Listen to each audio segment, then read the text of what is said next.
Ladies and gentlemen, welcome to the Foreign Correspondents Club of Japan. Sharp 1:30, we are opening the press conference with a short introduction of our speakers. My name is Martin Kölling. I'm first vice president of the club and moderator of today. And before I introduce our panelists today, I would like to ask all of you to switch off your cell phones or put them to manner mode out of courtesy to our guests. Okay. Our topic is a very timely topic. In the notice it said tax hike for consumers, tax cut for corporations. What I'm missing is a question mark behind the latter one. We still don't know whether there will be tax cuts for corporations. Prime Minister Abe, when he was in Europe, advertised his Abenomics. He mentioned that he is still committed, especially to the third arrow. And as we all know, one of the main criteria for foreign investors, whether the third arrow is going to fly or not, is by how much Prime Minister Abe will cut corporate taxes. Our first speaker, Motoshige Itoh, might be able to answer this question. He is currently professor of international economics at the Graduate School of Economics at the University of Tokyo. I wonder whether he has much time to attend the university, because he told us that they have 3 meetings of the tax commission every week. So he is very busy, basically, advising the government. He is currently also member of the council. On fiscal and economic policy.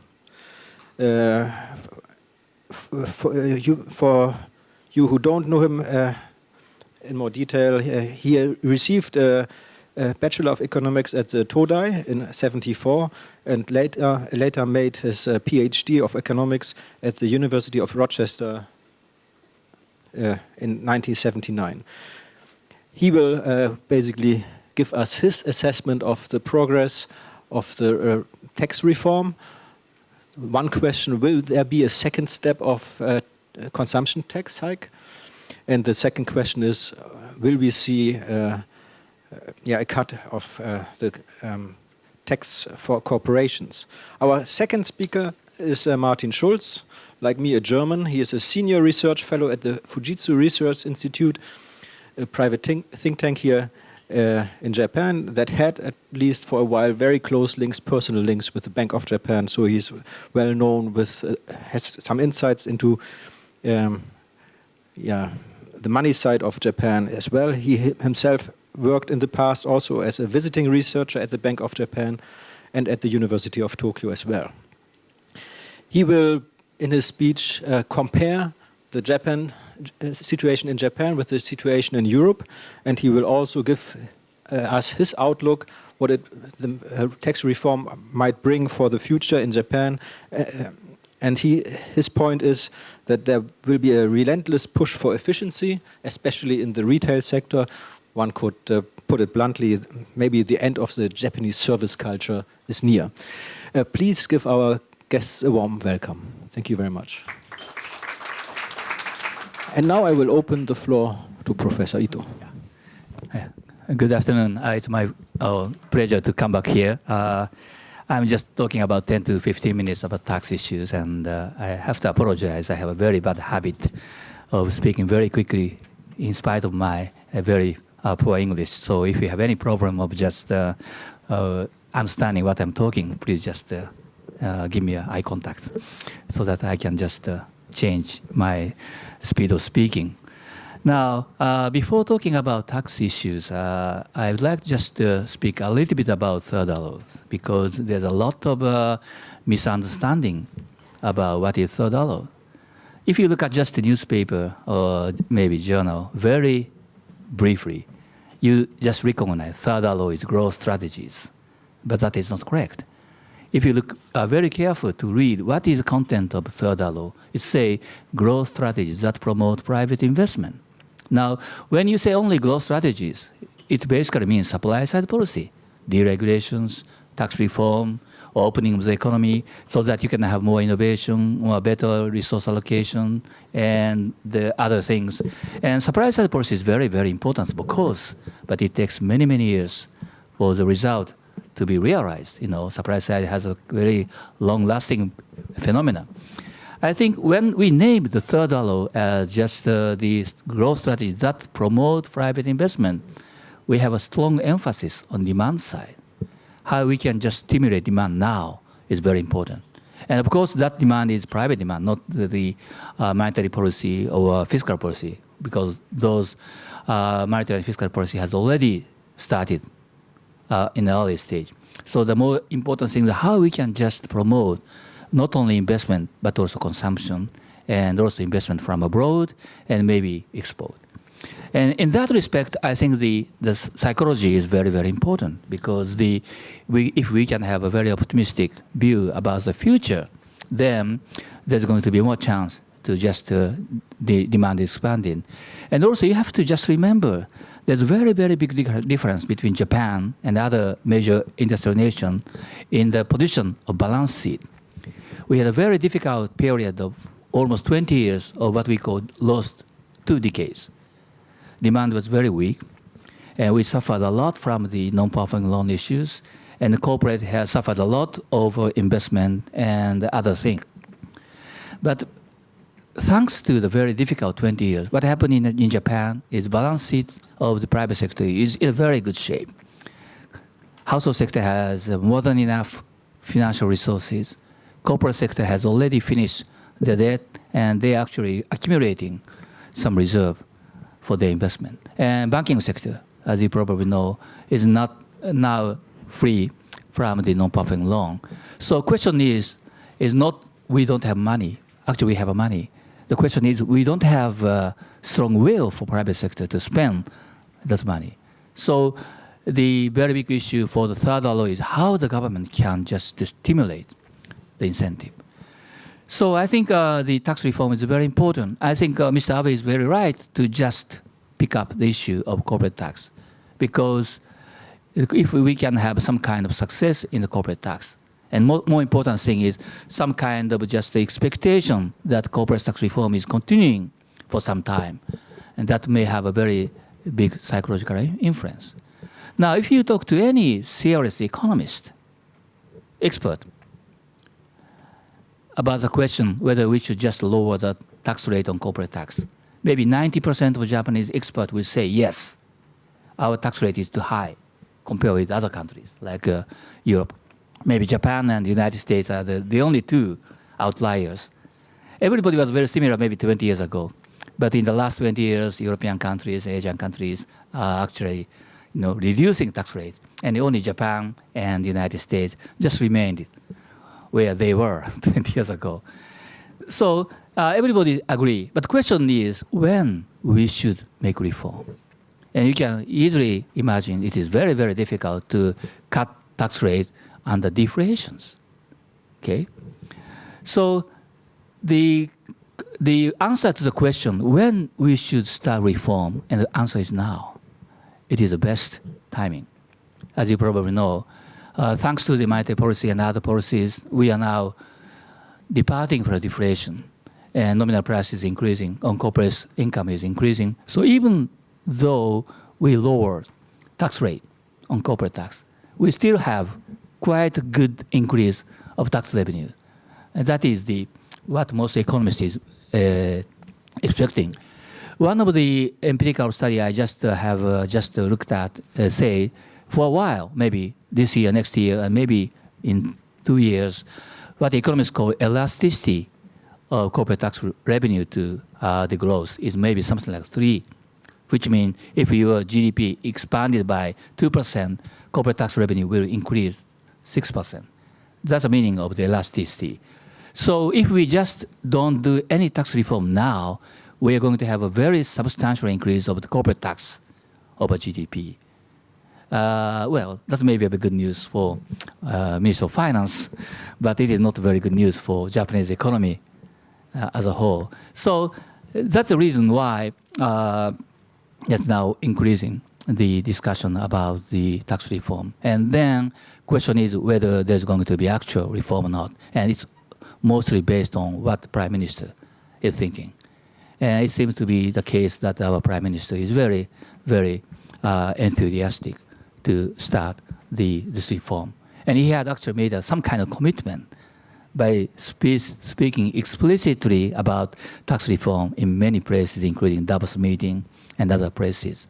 So, which means if he cannot do corporate tax reform, then there's a lot of disappointed feeling about the market. And he's very sensitive to that kind of market sentiment. So I hope there's going to be a tax reform. Now, the question is, if we start lowering the tax rate, and how big is the effect on the real economy, and no one knows.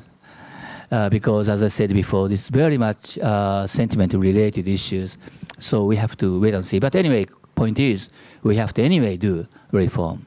Now, about consumption tax, it is obvious. The same thing. Again, maybe Japan and the United States are outliers. And European countries, they start increasing consumption tax, so they call value-added tax. And if you are just the orthodox economist, the answer is very obvious, because you are an aging community, and if you try to just keep economic activity as energetic as possible, I mean, if you don't want to distort your economic activity, consumption tax is much, much better than income tax, because tax base is wider and tax rate is lower. So I think, again, the answer for the tax reform, consumption tax, is obvious. We have to increase gradually. And the question is, again, when? And this was more tricky, because Prime Minister Abe was very eager to stop deflation. So he was very nervous about just the possible bad influence of consumption tax increase on the process of the recovery from deflation. So when we just raised the consumption tax rate from 5 to 8%, we were very careful. But as you probably know, the situation is much, much better than many people expected. And the reason is obvious.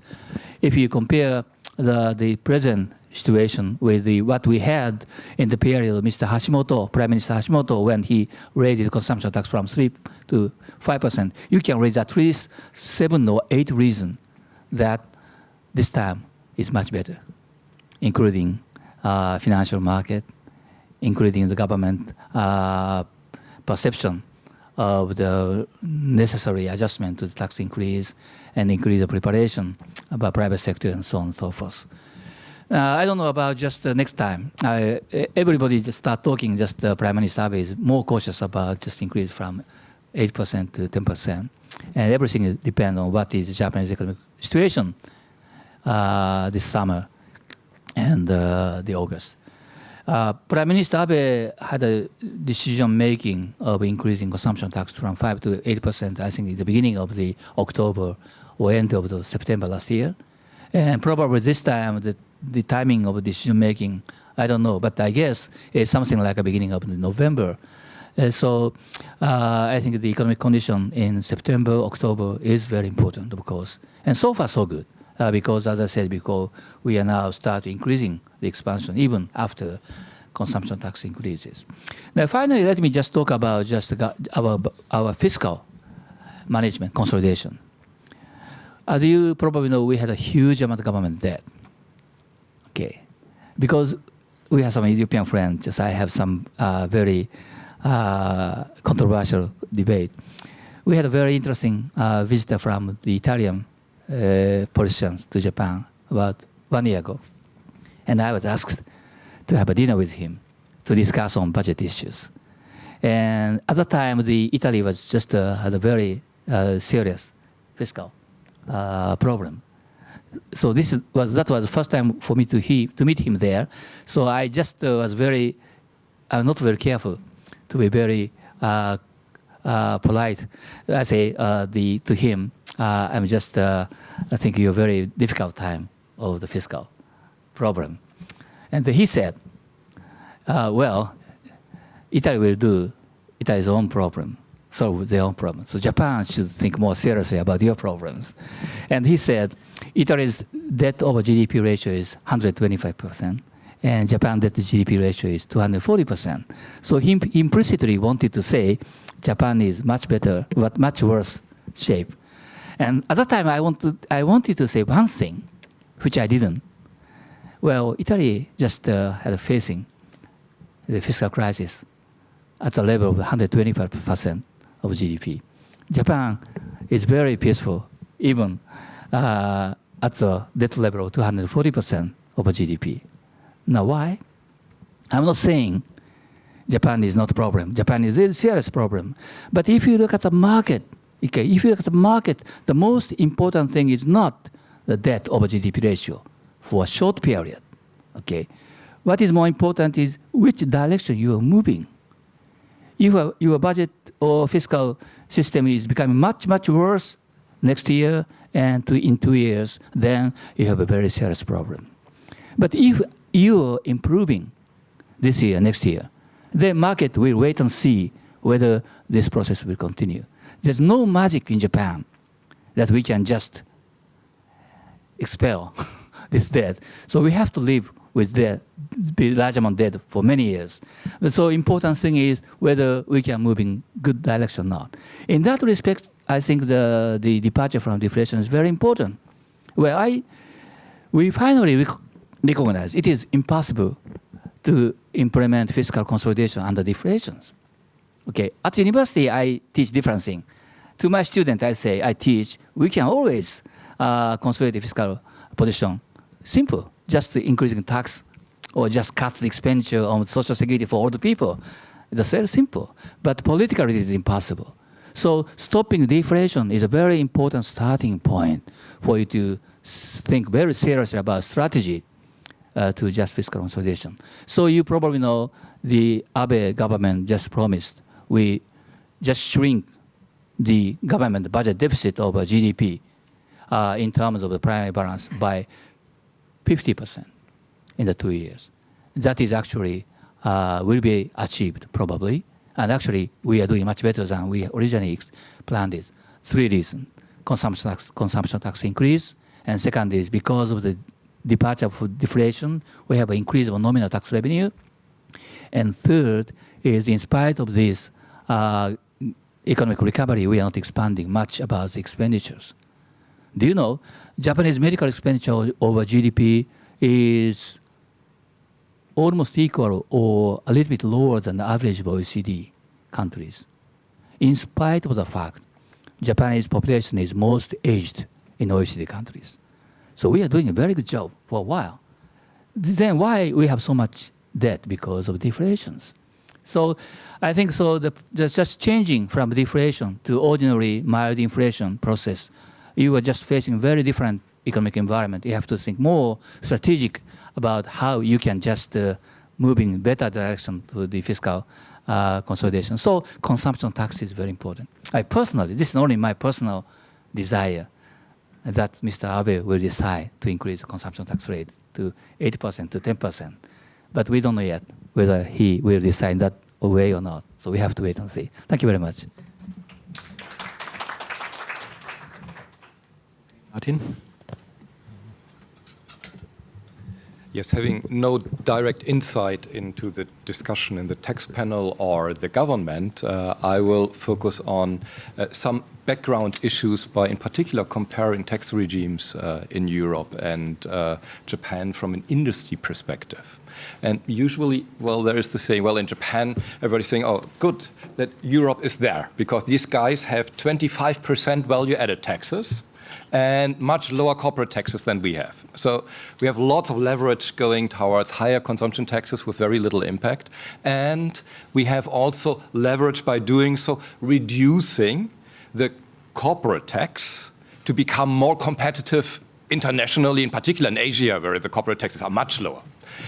Unfortunately, this is not entirely true, at least not to the extent, because in Europe, value-added taxes are high, 25% in Sweden, for example, Denmark. But these are the small countries.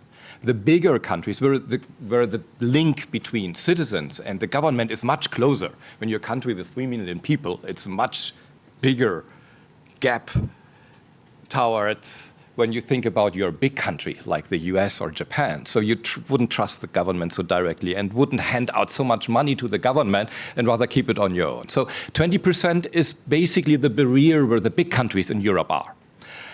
Barrier means also that there is a different structure in this very important tax, which was increased in the 70s already to finance Social Security at that time. That was a very important step because it was very clear, okay, we raised this tax not to increase Social Security contributions, in particular for corporations.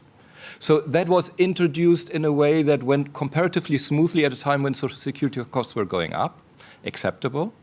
The second wave of increasing value-added taxes came in the 90s, when competition with European integration increased tremendously, and the companies were saying, well, we leave when the corporate taxes remain so high, we could just go to the neighboring country.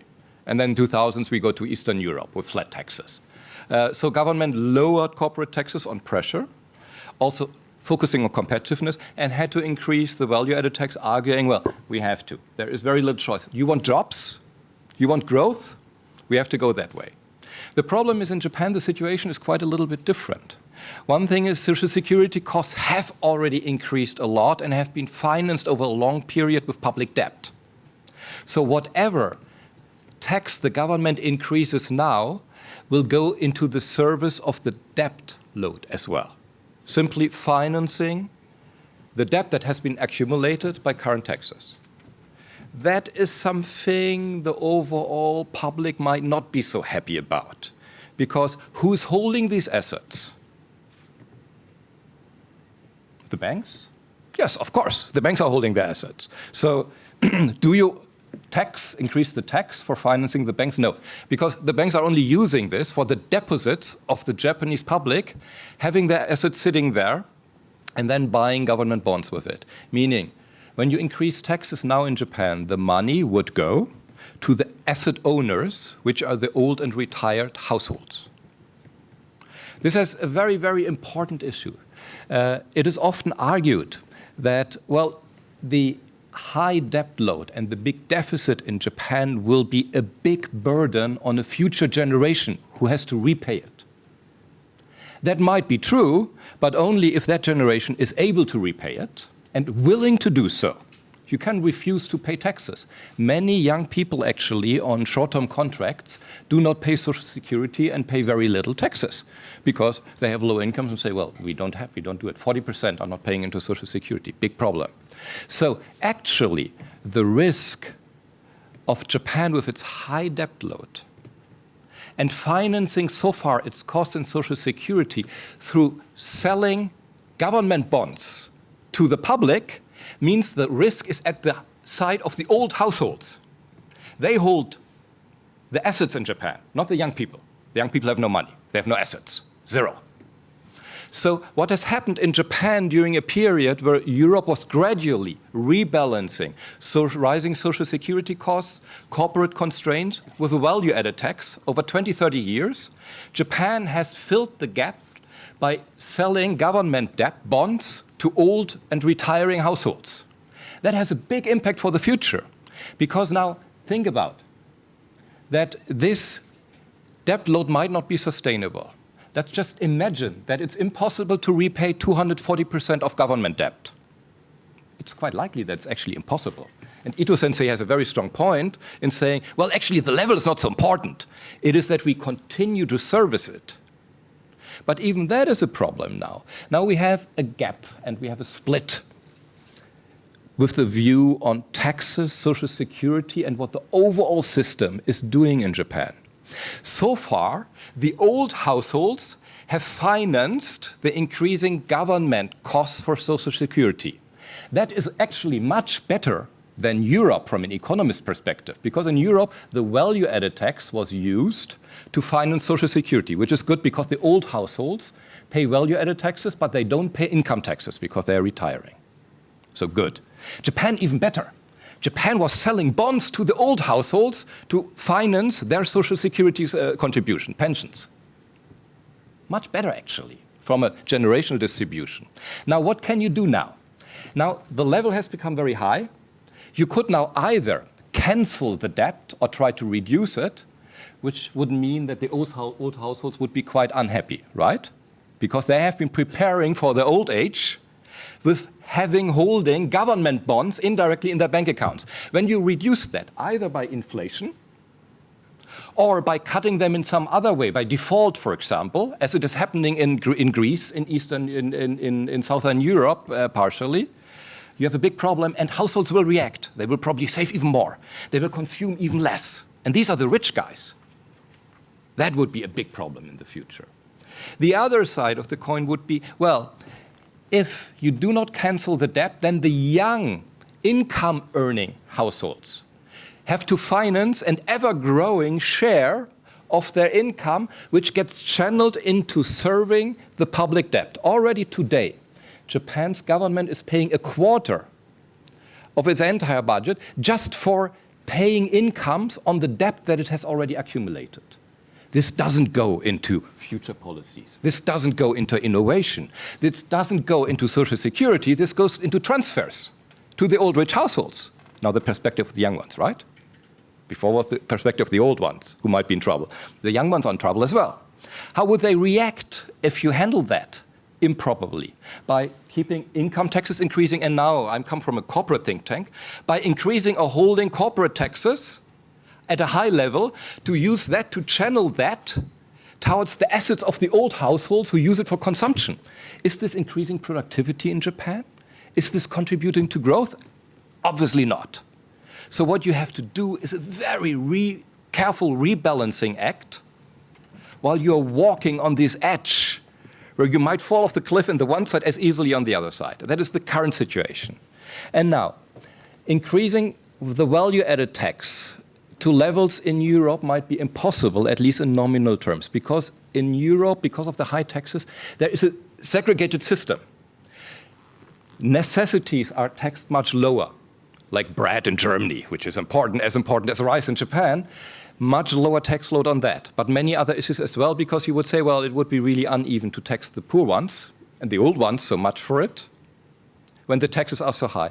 This discussion will perhaps start this fall at the latest in Japan when we go into this situation.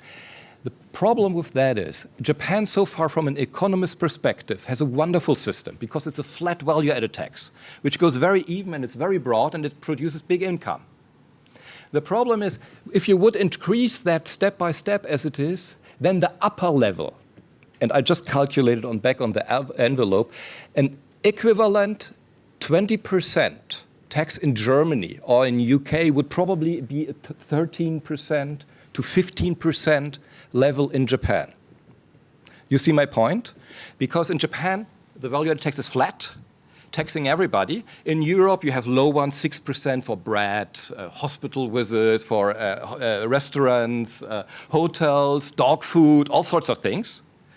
The 20% value-added tax is about the same level in terms of the income it produces as about 13 to 15% in Europe. That means when we go to 10% next year, we would have an additional 3% increase until we are at the top level of the major countries in Europe, which is not much. So the safety that we can lean back now and probably have more time because we could in the future increase the tax much more is actually very limited. We are already at a rather high level. Plus, the debate about it will be very, very difficult because Japan taxes many necessities and many special products with special taxes. For example, the car tax is comparatively high. Industry wants, when the value-added tax goes up, to cut the car tax, which the government will do.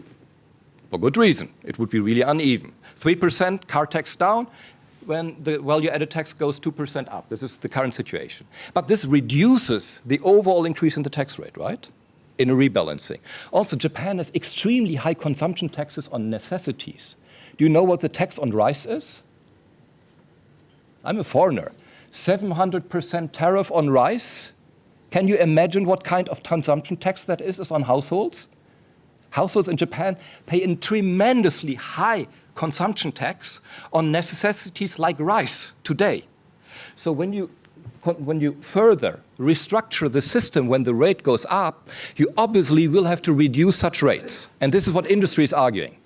We need a lower tax on tariffs, which is a consumption tax, to get into FTAs so that we can better export, grow more evenly, compete in Asia, by lowering the corporate tax so that we do not have to leave into these countries, but also by rebalancing the system overall.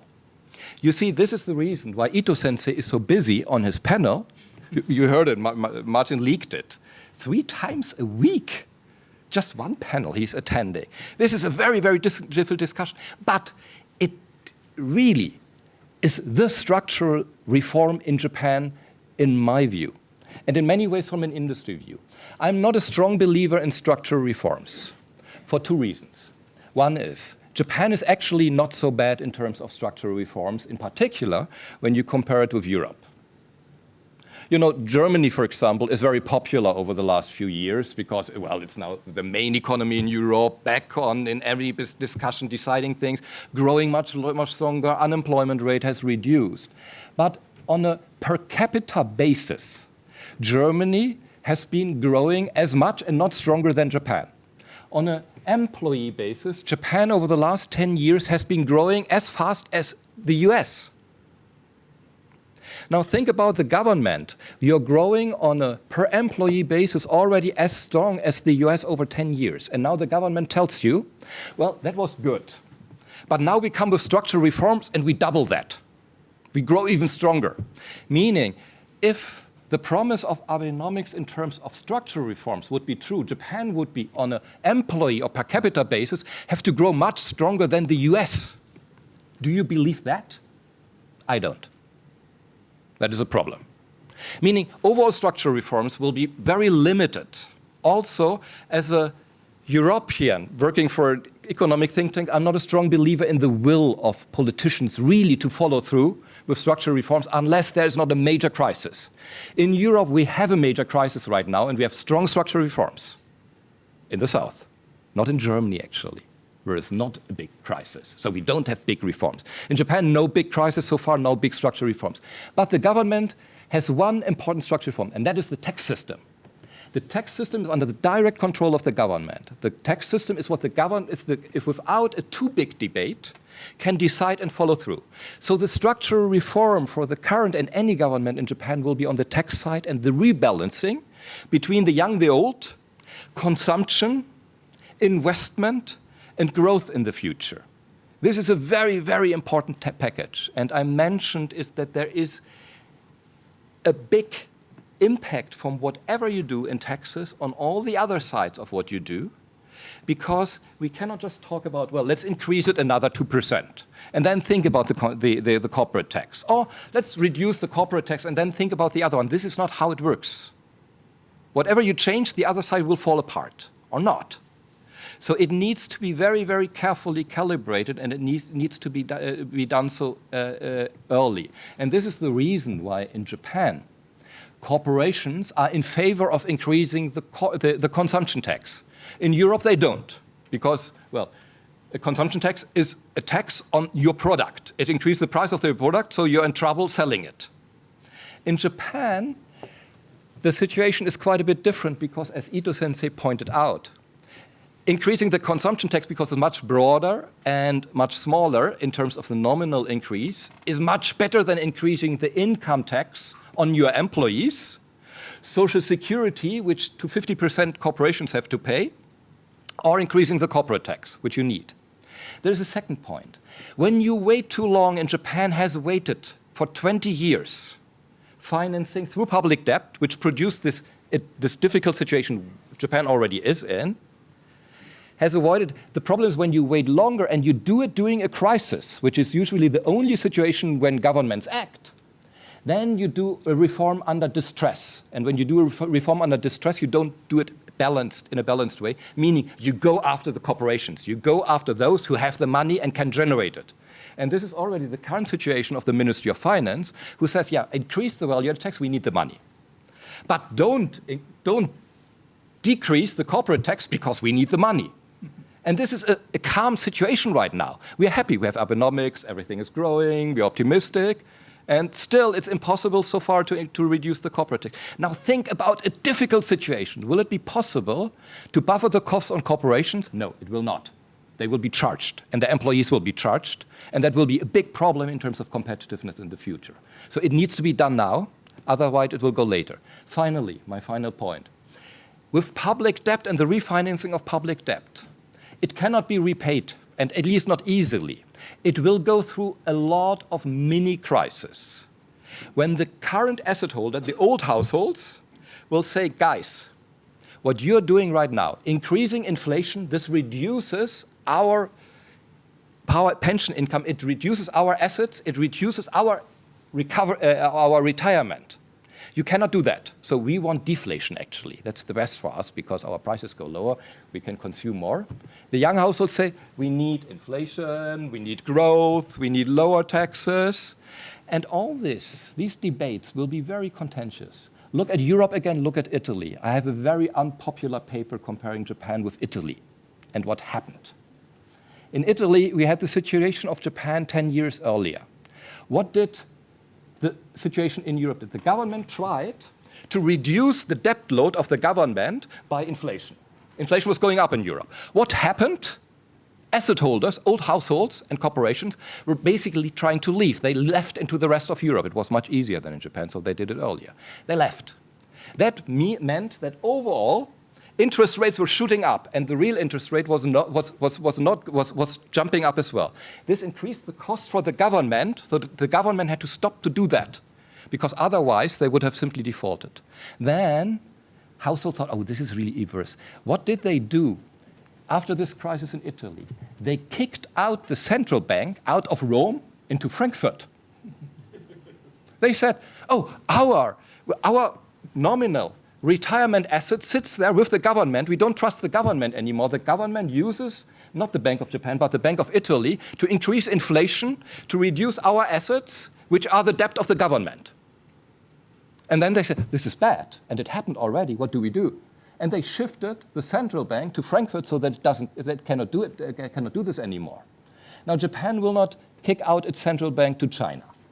Quite unlikely. But there will be a big debate about inflation, who's covering the costs. And now, because we are in a deflationary scenario, inflation looks good. But my costs have already gone up this year by about 3 to 4%, which I'm simply paying more, and my income, sorry to say, hasn't come up, at least not that much, which is too bad. So you will see there is a very, very, very difficult debate to come. And it is very important to focus on that. And it's very important for you to focus on that because there will be a lot of action on the tax side in this economy, on rebalancing, and lots of strains on Ito Sensei panel when trying to equilibrate and to balance all that. Europe is happier in a way because they did this during a long period while it was still growing. Now faces basically the same problems, but not as much Japan. So Japan is shifting from the US or growth perspective towards a retiring perspective where Europe is in for a long time, already very fast, and that will be a very, very tricky process. Sorry for talking so long. I'm always getting a bit too engaged when talking about important issues like my taxes, for example. Thank you very much. And then I will open the floor for questions from the working press first. Working press, no hands up. Oh, yeah, please. Can you please come to the microphone and introduce yourself by name and affiliation?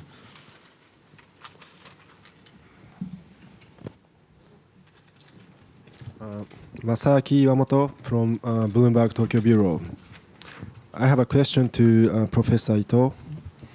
I think you are going to suggest corporate tax cut at the Fiscal and Economic Council held this week. And my question is, how low are you going to suggest the government should cut corporate tax?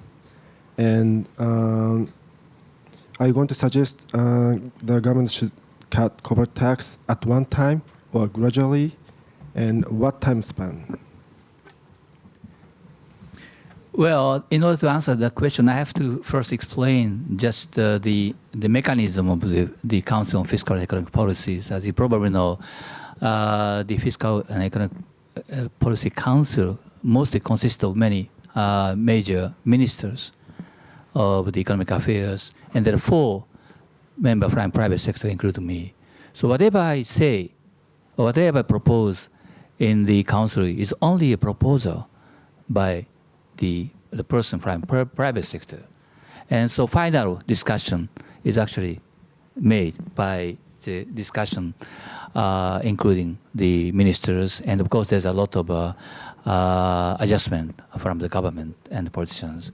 So from what I'm talking is only my personal view, and I can't promise this will be realized because it's only the view from only one by private person. Well, we actually recommended, we mean the private sector people, recommended we should eventually, in the long run, just targeting 20%, 25% rate, without just mentioning any explicit schedule. And this is mostly based on just comparison with our neighboring countries and other countries. But everybody probably, especially I understand, it is unrealistic to lower the tax rate very drastically to that level. So maybe first target is something like a German level, just slightly below 30%, probably. So that is another target. So in Japanese expression, we don't say it's slightly below 30%. We say it's a 20% plus some range. Anyway, same thing. Okay. And so if we are just calculating, we are now about 35 point something tax rate. So if you can just lower 6%, you can just go to the range of 20%. And if you just take only 3 years, that means 2%, 2%, 2%. If you take 5 years, you can just have maybe 1% or something every year, and no one knows. We may do some kind of recommendation, but we're still discussing, so we don't know yet. And how long? I think, I personally think it's very important we start from fiscal year of 2015, which means we should start as soon as possible. And how long it will take, 3 years or 5 years, well, that depends on discussion. And also, you probably know, we have to look at just how much corporate tax revenue we are actually getting. Important thing is as I said before, we are going to have a very strong expectation about increase in corporate tax revenues from now on, because we just stop deflation and moving into other stages. So that provided us some kind of additional tax revenue, and question how much we can use for the tax reform. And that is very highly political issues. So this is all what I can answer to that question. Okay, it's all my personal view. Okay. Maybe a follow-up from my side. Usually, I mean, in discussions like this in Europe, especially in Germany, you expect a kind of guidance or an outspoken wish of the prime minister in which direction the discussion should go. Basically, you set the goal, okay, I want to cut corporate taxes, please make sure that we'll do it. How is it working in Japan? Has Prime Minister Abe also in the council basically set this target? Well, we have the political will to really decrease it, or is it still open in a kind of... Well, his, I think, statement Davos and other occasion is a very big signal to the people. So if we cannot do any corporate tax reform, that means we are not just following what he said. But he was also very careful, not mentioning any explicit form of tax reform, like a percentage or a period, because he recognized it is depend on how the economy is just moving, and he also want to look at just what kind of discussion will be made, because tax is so important issue, and so many different type of the economy and people are influenced. So that's the reason why there's so many discussion now, not only in just Fiscal and Economic Council, there's also discussion in tax panel, and also the Congress people has a very influential discussion about tax reform and other discussion. So it's a kind of a process of the discussion, and probably Prime Minister Abe is just watching very carefully about what is now discussing, and he will probably do more explicit, the statement in the future, I hope, yeah.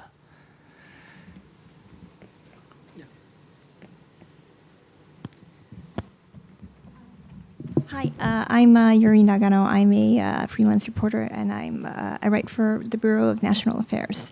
I have a question for Professor Ito. Yes. Thank you so much for coming out of your busy, very week. I'm actually following up on Martin's question. I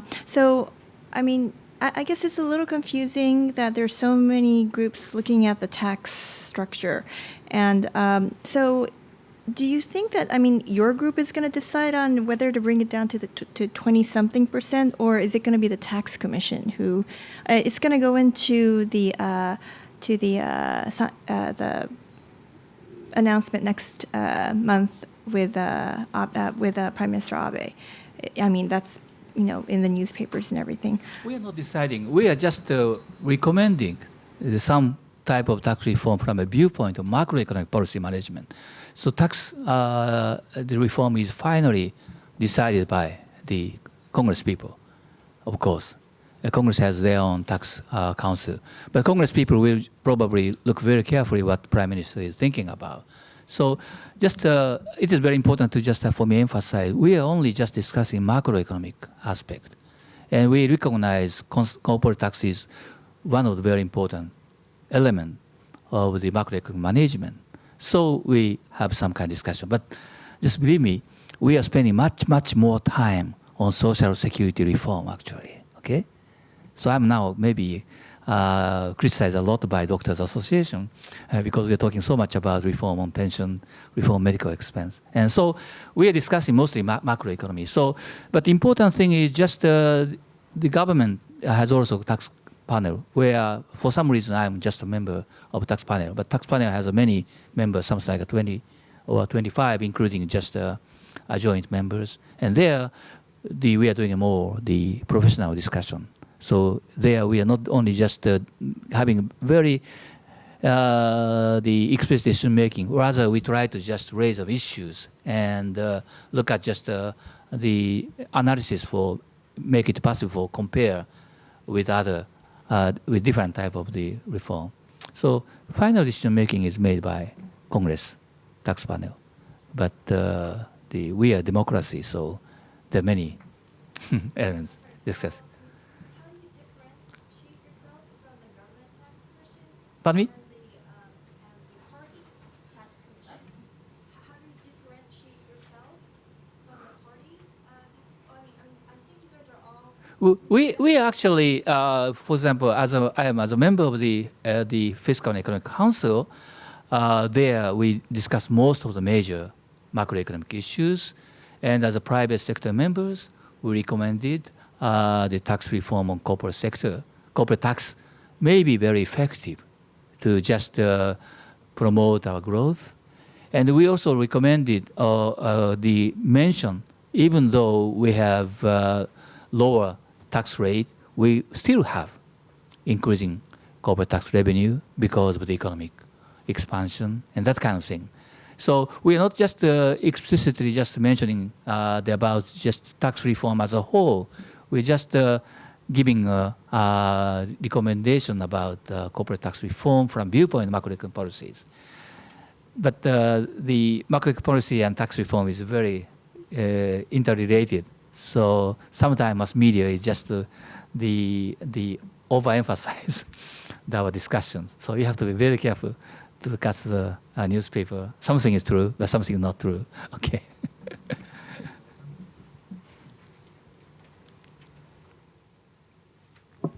長谷川 from Radio Nikkei. Ito Sensei is a good timing for me, and you are member to Fiscal Council. Well, my question is regarding fiscal management. So as to about from increasing national debt, is it possible to put the ceiling for issuing national bond as the United States? Well, theoretically, yes, it is possible. But so far, the government strategy, whether it is good or bad, I don't know. But the strategy is, as I said before, we are going to just shrink the amount of the primary budget deficit over GDP by 50% by the end of the 2015. And we are going to have make a primary balance primary fiscal balance to the positive side in 2020. And also there's an explicit statement. We also have a kind of the decreasing debt over GDP ratio. So that is a kind of target where government is now commitment. And of course, the government has a very careful simulation study about how debt is increasing and hitting the peak and decreasing based on their scenario of macroeconomy. And if my memory is correct, for a while, because the nominal growth rate is higher than nominal interest rate, for a while, there is going to be a start of the decrease of debt over GDP ratio of Japan from some period, I don't know, 2018 or something, 2019, in spite of the fact we still have a little bit of the negative deficit at that period. So, but it all depends on how the interest rate and growth rate and other data is going on. But that is actually the government position. And of course, there may be the case where Japan may start thinking about doing, as you mentioned, the American type of the other type of targeting of debt to GDP ratio. But so far, we don't have any that kind of explicit commitment. The Japanese government is. Pardon me? If we cannot just stop increasing, yes. But if, as I said before, the government can just achieve what they expected, there's going to be quite a good decrease of debt to GDP ratio. This may be wishful expectation, but if that happens, then there's not a very strong urgency to start discussing of the target on debt to GDP ratio, as long as it is decreasing. But so far, just the government seems to be able to achieve what they promised. Martin, would you like to add something about the probability and yeah, whether it's well reasoned to put such a ceiling in place or not? Well, the bottom line is growth.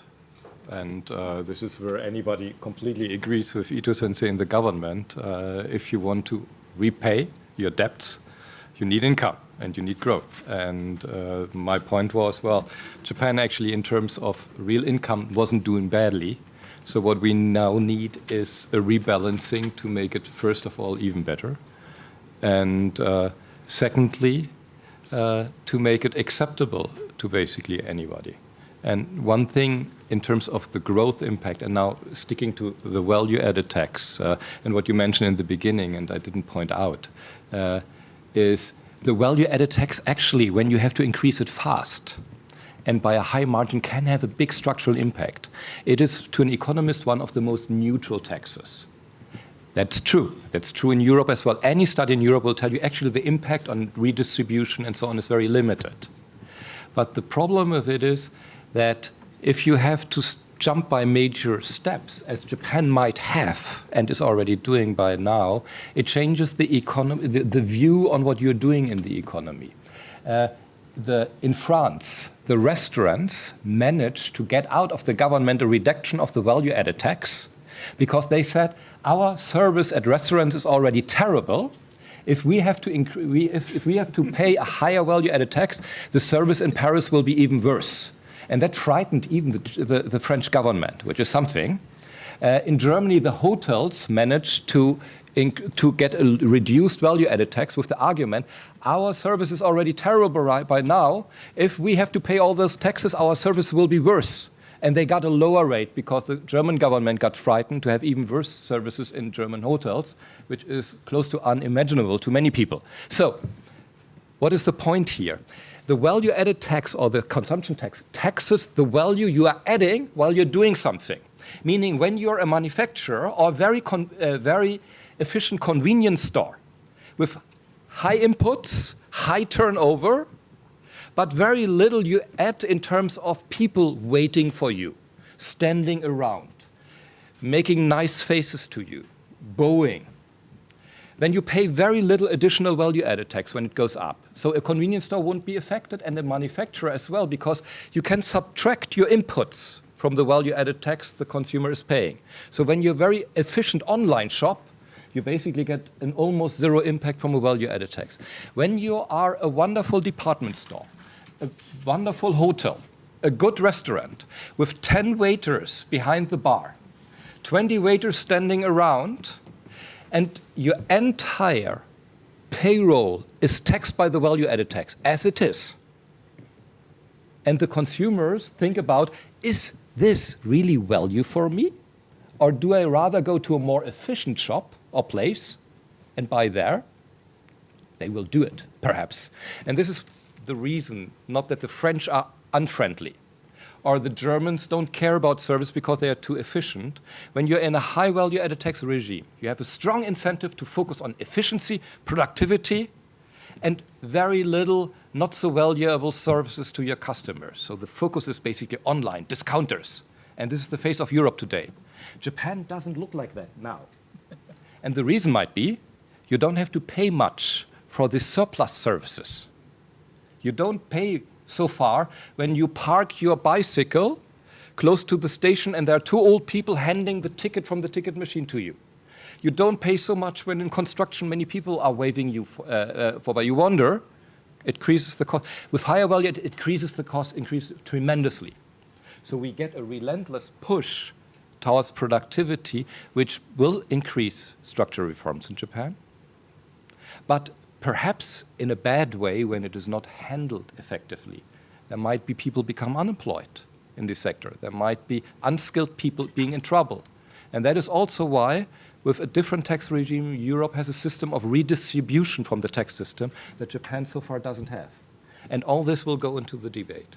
I'm sorry for being always so long. I expect very little questions because everybody wants to know what Ito said. May I just give just a brief comment about Martin said in his presentation. He just made many interesting points, especially about old people and young people issues. But my point is you have to be very careful. Old people will die eventually. And the question where the asset is going. And if they used up all of the asset before they die, then that means just old people money. But if it is inherited to the younger generation, then suddenly it becomes young people's money. And there's a very strong probability that old people will not use up all the money they save. And actually, they actually just leave most of their money to the younger generation. Then the question is, when Japanese government has a huge amount of debt, which is held by banking sectors, and bank is actually financing that money from deposit.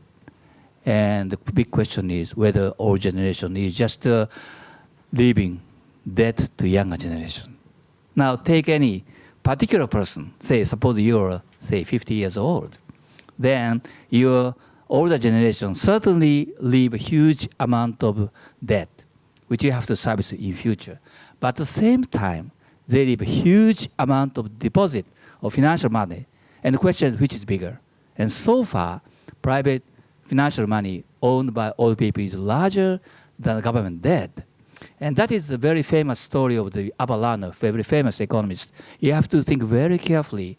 The government debt just owned by their people, not foreign people, their people, then you have to think about just cancellation. Of course, there's the question of the people who is rich and poor people doesn't just get the money from their fathers, and they already have the tax burden. But Japan as a whole, I think there's not going to be any serious problem with generation as long as if we can just go on for 10 years, 20 years. And another big question is, then is there anything the government can do to just lower the burden and inflation? Okay, inflation, not I'm talking about hyperinflation. I'm talking about inflation like 2%, 3%, or 4%. Economists say this is a very big inflation tax. Okay, if inflation 3% means all money you have, okay, you just have a lower value, 2%, 3%. And where the money is going? To the government, to the Bank of Japan, or maybe. So, of course, I must not be optimistic. There may be some kind of a crisis next year, or 2 years, or 3 years, or 5 years. But if you have a kind of a perception about the next 10 years or 20 years, and if you can keep up, and there's many, many ways where there's kind of substantial change, like 3% inflation for 10 years is 30%, okay?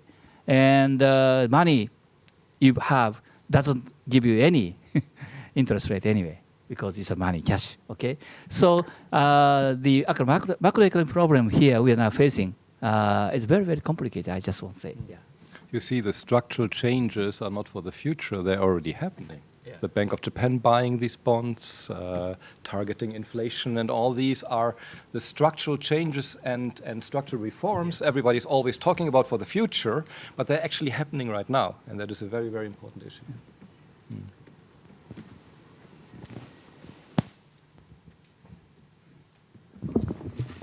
My name is Stefano Carrer for the Italian Economic Daily. I have a question for both of you. What do you think of the one objection to the lowering corporate tax is that, some people think, after all, in Japan, nowadays, companies pay actually less than the formal corporate tax because small and medium enterprises are paying less or maybe there are loopholes in the system or they underreport the income. And also big companies. We had last week Toyota Shacho that said, yes, I'm happy to start again paying taxes. So that means that in the past years, domestic operations were in red. And so even if the company started again to gain much money from international operation, they didn't pay taxes in Japan. So what do you think that the objection that lowering corporate rate will not be as effective as one can think, because actually already Japanese companies are paying less than the formal limit? Thanks. Well, as I said before, if you look at the macroeconomic data, the most reliable data is what we call corporate tax burden, which means just corporate tax revenue divided by GDP. How much percentage is the corporate tax revenue in GDP? And Japan is one of the highest in the OECD countries, which means Japanese corporate sector as a whole is paying more corporate tax than other major OECD countries. And the second thing is, everybody say 3/4 of Japanese companies not paying tax. But that is very confusing statement. Because if you look at the number of companies in Japan and compare the number of companies in the United States, you will be surprised the number of the companies in Japan is far bigger than the number of the companies in the United States. So that means there must be many, many companies, small companies, which we should have distinction from ordinary companies. So if we exclude that kind of so-called companies, and then quite a large portion of the company is actually paying corporate tax. You can just rely on the data by the government. And furthermore, of course, when the economy is not very good, companies suffer the loss.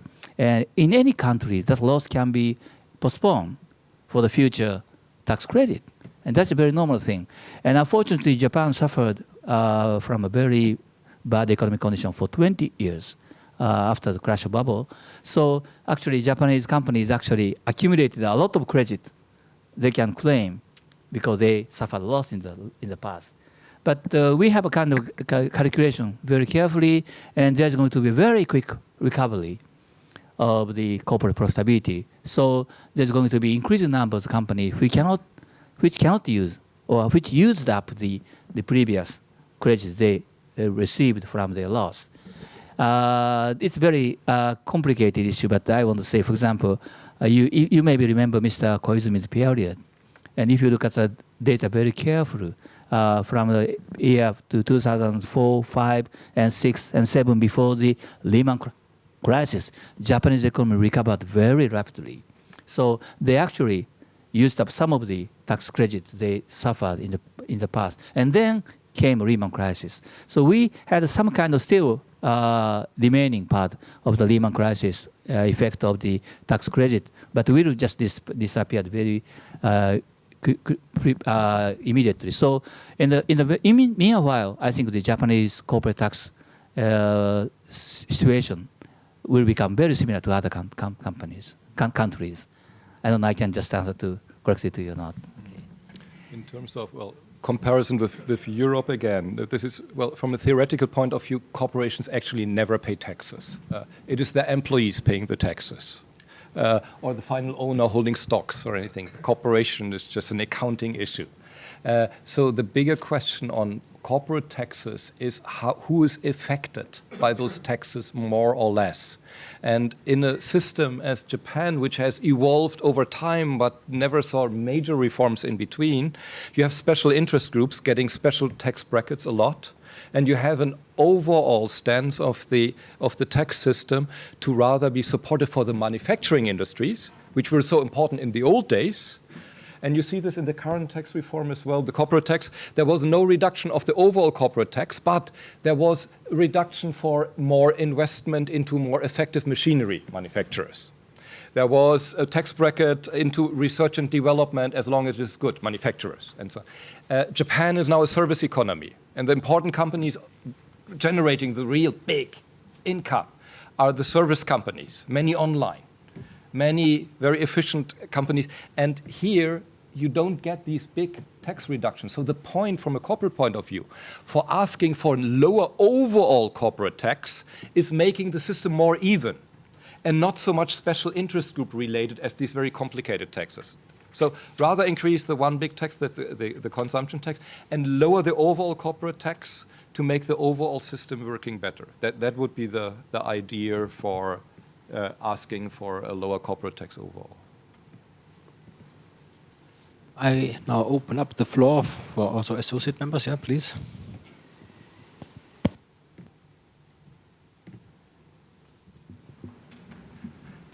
My name is Itoh of Also Securities. I have a rather theoretical question to both of you gentlemen. And that is that I have recently read a paper by Lord Turner, the former head of UK FSA, who is a proponent of overt monetary finance, whereby when push comes to shove, the Bank of Japan or the central bank can always underwrite the entire deficit of the issued by the government, so that as long as there's a slack in the economy, this will not create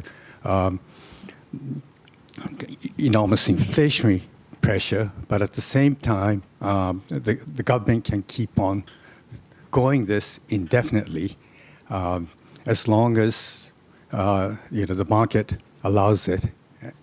But the biggest issue with this overt monetary finance is that it creates a huge moral hazard, and this would be an easy way out for everyone. So I was wondering if this theory is being discussed very seriously. I'm not just involved in monetary policy, so this is my just viewpoint from just an economist. You probably know Mr. Kuroda, the governor of Bank of Japan, is also a member of a council economic and fiscal policy, and he always emphasized just monetary expansion policy to stop deflation and fiscal consolidation is a kind of a two vehicle.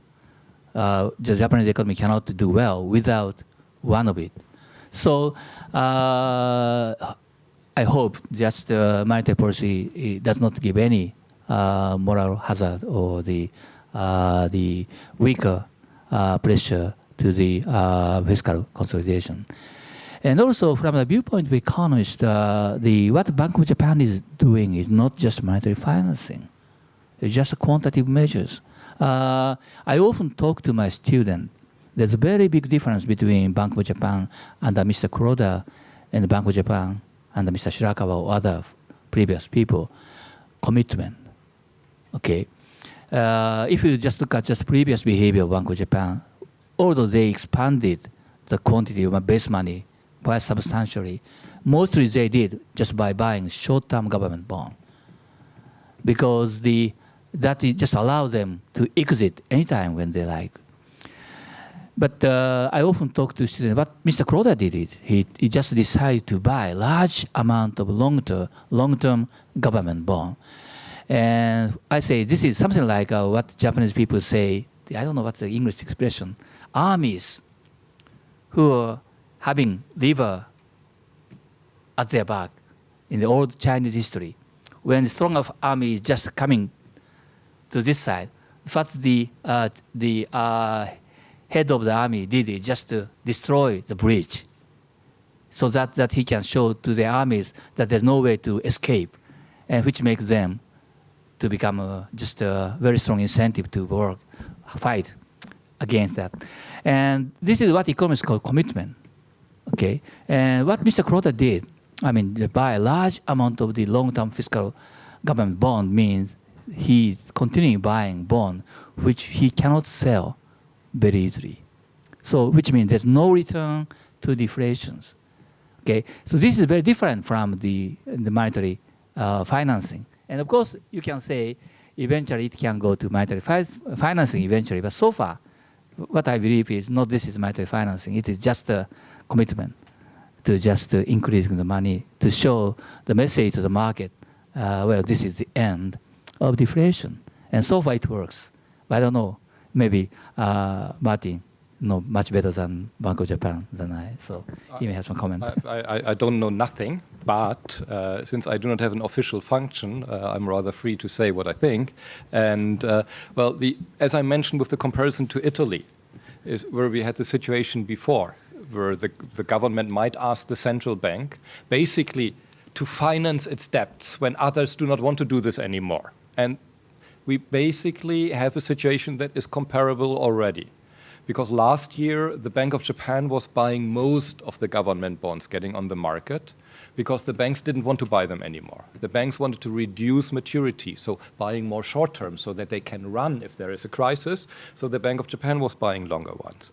Foreigners believing in Abenomics were buying government bonds. It was basically these major sources, which changes the situation of before tremendously. So I believe that the Bank of Japan is very serious about that this is all done to get the economy moving, to get out of deflation and moving. But it is also the first step where other buyers than private households have to come in to finance the government debt. And that is the situation in Italy. Households will, on the other hand, be very serious about stopping the Bank of Japan when it is buying too much government bonds and is financing any future government directly. I mean, you know that in Japan, the age of the average voter is 56 years old. These are the guys with the high assets, in nominal assets. When they see the Bank of Japan is producing inflation to reduce the government debt, which are their assets and their future income and retirement money, they will stop the Bank of Japan. And the Bank of Japan is a very conservative bank who knows that. So it will stop these flow towards the government very soon. And this might be a problem actually for Abenomics already this year or next year. If the reforms are not working now and the economy is not moving, and the Bank of Japan will have to come in buying even more government bonds for public deficit spending, the Bank of Japan will probably already this year, at the latest next year, say no. And that's it for the two first arrows then. And what's left will be the third arrow and the hard work of Itoh Sensei getting anything moving, at least on the fiscal side of all these structural reforms. So yes, we are in this situation. But I'm not really pessimistic that the Bank of Japan will produce a hyperdeflation to cancel government debt and Japanese household assets at the same time. May I just comment just about that, and maybe also previous statement. When you're looking at just the market for government bond, I think you have to distinguish between two very different things. One is the liquidity problem, and there's a solvency problem. You know, what happened in Europe, especially in Italy and Spain, 2012, as you know, their interest rate increased very rapidly because ECB didn't move. And when Mr. Malik just decided to buy as much Italy bond and the Spanish bond possible when he think it's necessary, as you probably, the market calmed a lot. Now, question is, if similar things happen in Japan or in the United States, obviously Bank of Japan or Federal Reserve will buy as much bond as possible. So as long as you don't have any doubt about solvency of the fiscal management, liquidity problem can be, I think, evaded by very drastic behavior of central bank, which was not available in Europe until Mr. Malik just moved very drastically. So the question is solvency problem. And if there's any doubt about solvency of Japanese fiscal management, then there's going to be a gradual increase of the real interest rate on the government bond, and no one can stop increasing. But this is the reason why I just emphasize when you are looking at Japanese fiscal management, you have to be very careful and you have to look at just which direction it is moving. And another very important thing I want to say is if you look very carefully about fiscal positions, you will be very impressed. For example, as I said before, our medical expense over GDP is lower than average of OECD countries, in spite of the fact our population is mostly aged. And also, if we look at just the government spending on non-social security, which means education, social investment, defense, and so forth, over GDP, Japan number is the lowest in the OECD countries. So if you look at the expenditure side very carefully, our expenditure is not very big. And then why we suffer so much large deficit? And most of the reason is there's just a decrease in tax revenue in the past 20 years. But now the story will be very different from now on because we are more and more aging from now on. Then obvious solution to the budget or fiscal reconciliation is two things. How we can have a stable source of income from tax. That's the reason why consumption tax increase is very important. And probably corporate tax reform is not very important because corporate tax is not just a major source of tax. And there may be some discussion more about just expanding the source of income from other tax, such as the environment tax or just inheritance tax and so on and so forth. And another thing which is more important is whether Japan can succeed in not expanding expenditure on social security from now on, in spite of the fact of the aging population. And the government has already started several very important things which you may not recognize. For pension, for example. Do you know macroeconomists, right? Maybe not many people know. Usually, in most countries, when inflation is 2%, pension payment is also increasing by 2%.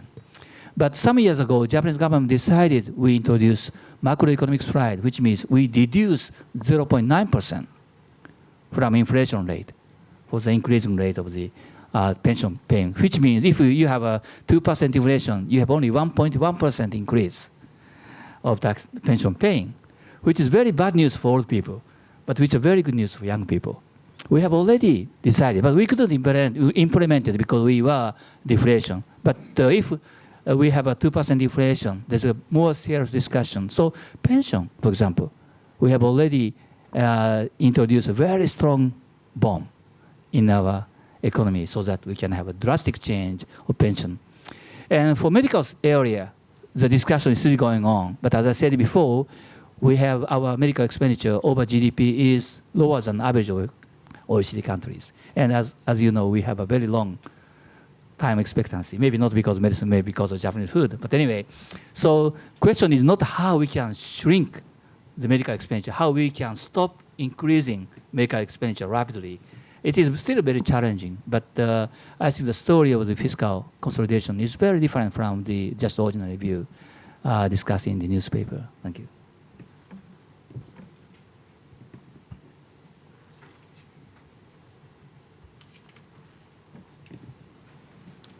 Daniel Leusink, het Financiële Dagblad, the financial newspaper from the Netherlands, Holland. My question is for Ito-sensei.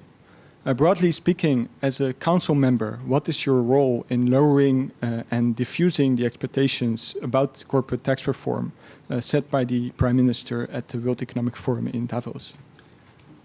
Well, we already had a very explicit order from our Prime Minister in the very beginning.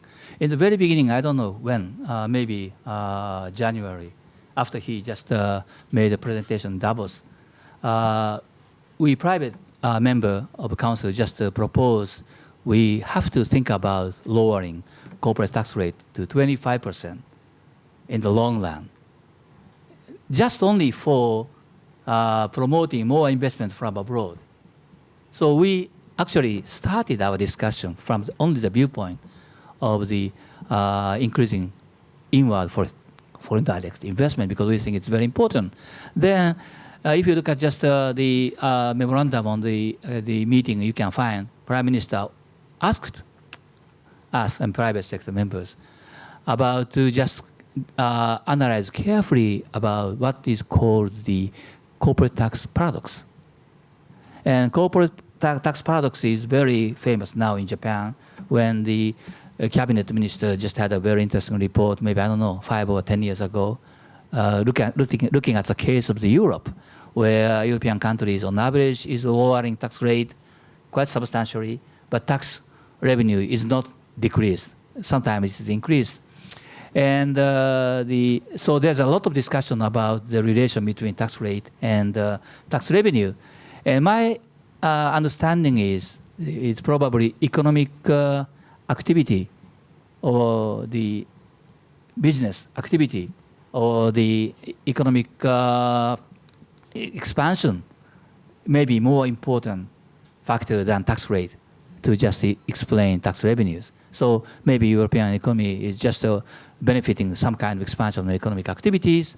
And so in spite of the fact just tax rate is decreased, there's a tax increase, revenue increases. But there's some difference among countries. Germany, for example, had also did a lot of effort to expand the tax base, which was not introduced in the case of Korea. Korea had a very drastic decrease of tax rate, but still tax increase.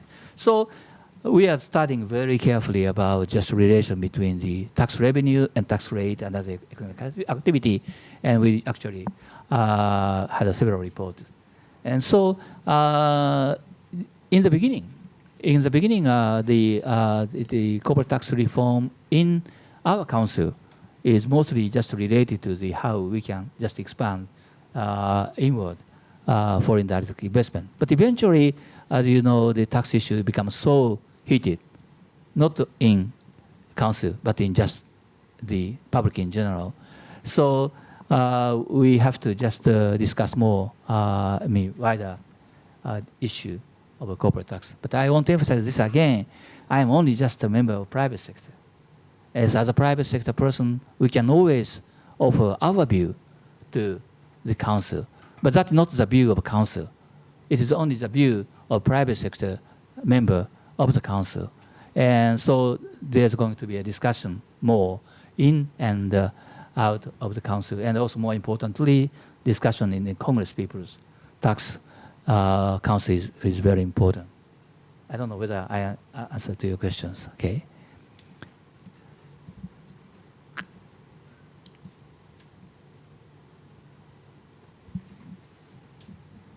Siegfried Knittel, freelancer from Germany.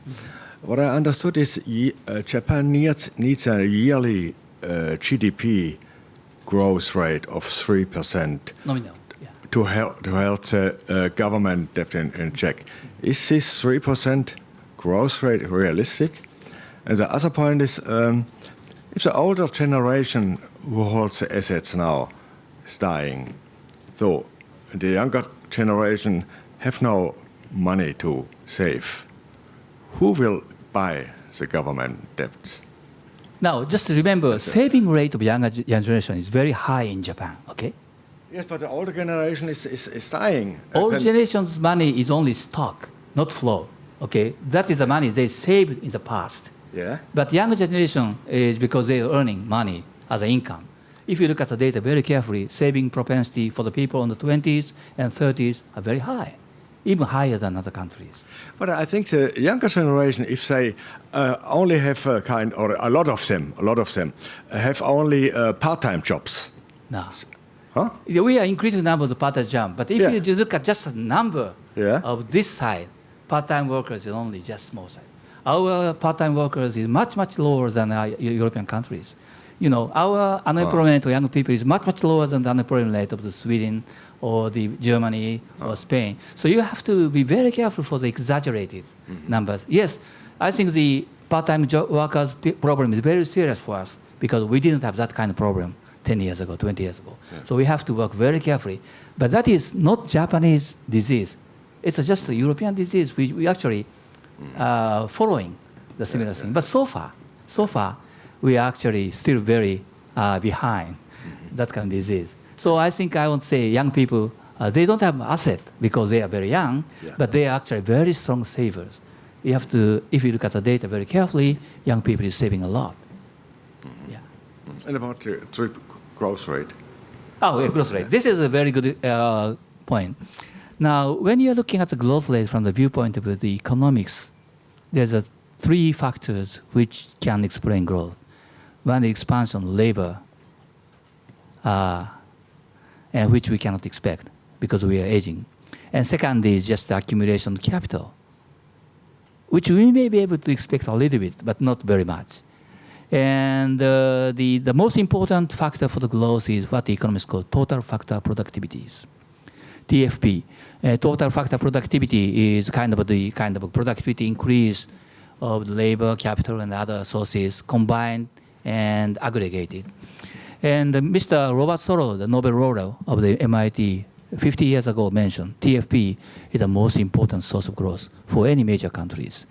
Now, if you look at the TFP, total factor productivity of Japan, before 1990s, we had a very high total factor productivity, which actually explained the high growth of Japan. And then after the crash of bubble, suddenly TFP become very low and stay low for 20 years. And then the question is, why Japanese TFP decreased so rapidly? And economists always think whether this is supply side or demand side issues. And the obvious answer is supply side is not very effective to explain sudden drop of TFP and continued low level of TFP. Because if it is supply side, like a population change or the industry structure change, it will be more gradual. So the answer is very simple, because we don't have a demand.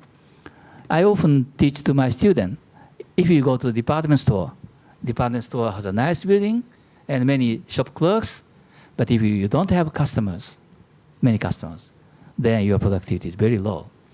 But if you have a increasing number of customers for the same size of the shop and clerks, then productivity will increase. And if you have more and more customers, then manager of the department store have to think about just more investment or reshuffling of the people from unproductive sector to the productive sector and so on and so forth. So I think for a while, maybe for the next 5 years, if we are going to be successful to expand demand, that will actually promote a lot of TFP for next 5 years. And that is most important. And then we may be able to achieve 2% growth rate in real and 3% growth rate in nominal. And of course, if you're looking at the Japanese economy in 10 years or 15 years, then you have to think more seriously about supply side influence. We need innovation. We need some kind of a substantial change of the industry structures. But again, as I said before, it takes some time. So very difficult period of 20 years of Japan, it actually provided us a lot of opportunity. Just recovering itself is enough for us to provide 3% growth for a while. But the question is whether we are going to be successful to stimulate demand or not. That is the major issue of the third level. Yeah, and we have to wait and see. Maybe just adding 1 point. 3% is possible because the overall growth rate, which is defined by productivity, as Ito-sensei pointed out, in mature economies, so Japan, Germany, France, wherever, US, is around 1.2%. That's about it.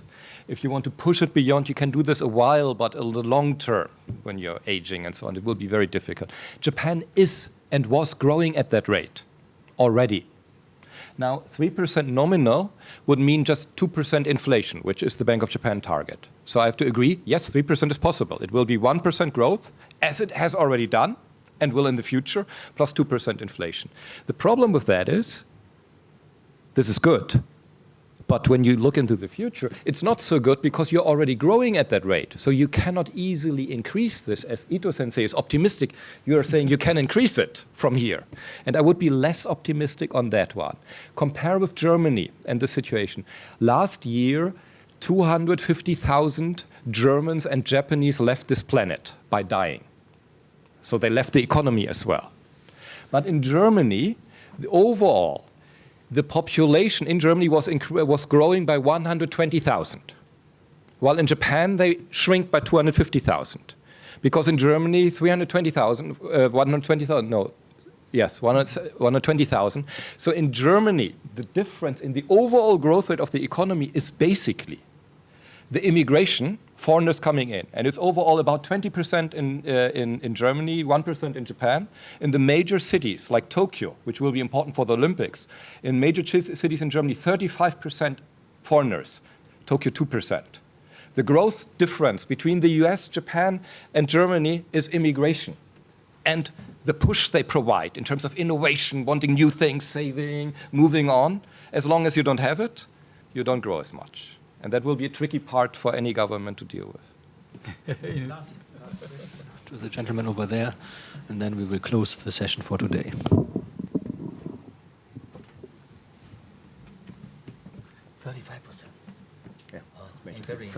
Andy Klein, WCN-TV.com. On the note of immigration, Abe said that he wants to kickstart entrepreneurialism in Japan. The cost of living here is tremendous for many people.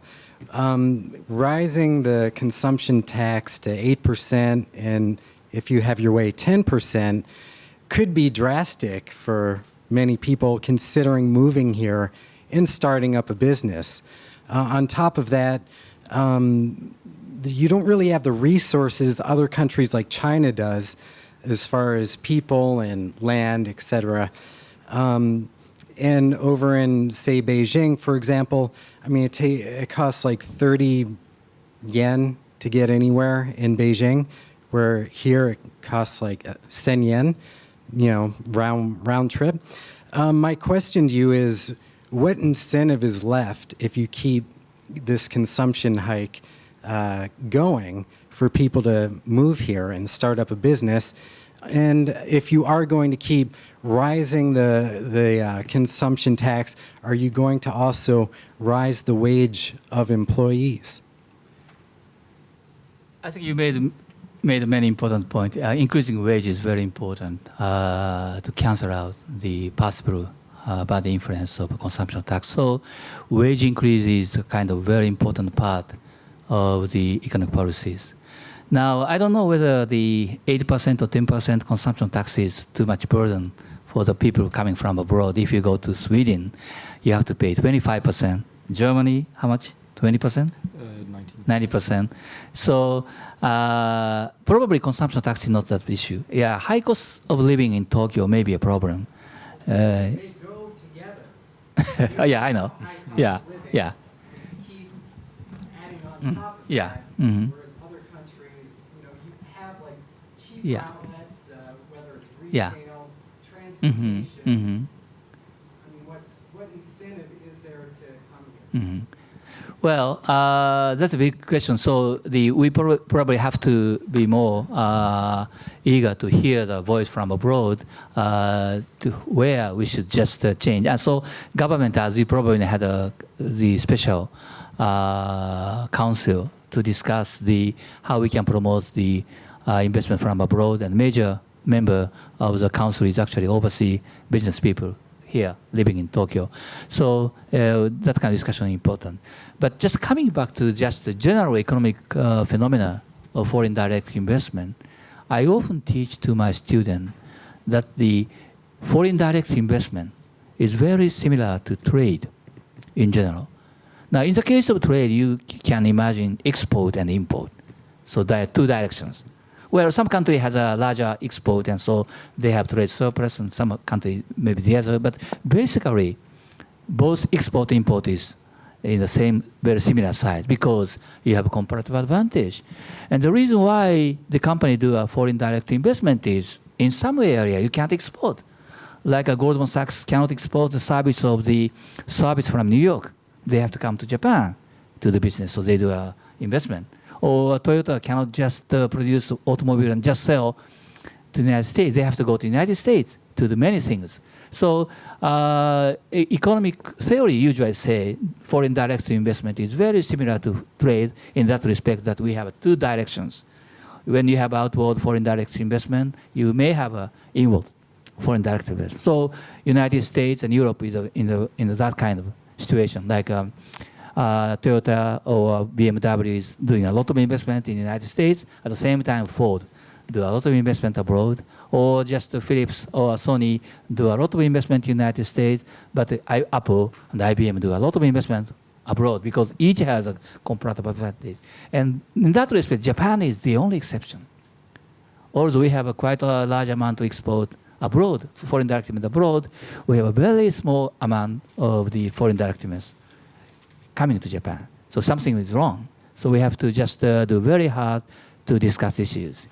Can you believe we have data on cumulative amount of foreign direct investment over GDP? UK is something like 30%.